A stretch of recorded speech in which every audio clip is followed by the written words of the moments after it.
Alright gamers, I'm not bothering with a multiple part video series in this, so my thermostat housing was leaking and I was driving around in my Habbo Hyundai with no coolant, not realizing it.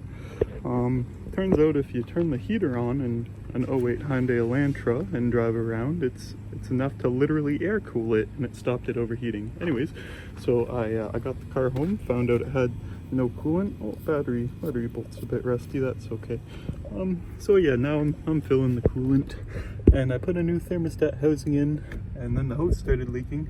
I was gonna like RTV the end of the hose, but I think it stopped leaking after the second hose clamp.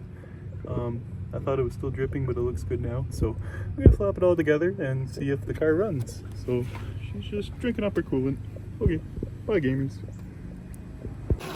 Alright gamers, so I think we fixed it. We've got the new belt. It's making a bit of a clack noise, but you know, that's probably okay. I think that's okay. I don't really like that, but it's probably okay. We've got the coolant thing not leaking, that's all reconnected. I'm just letting it open the thermostat right now and drink up all of the coolant she'll want. I held the revs at 3,000 for like about a minute or two, so yeah, it's a happy car. Hopefully she's ready for the winter. Habbo Hyundai.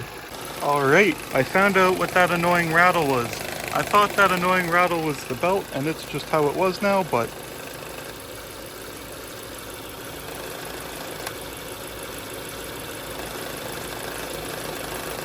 so I'm gonna fix that.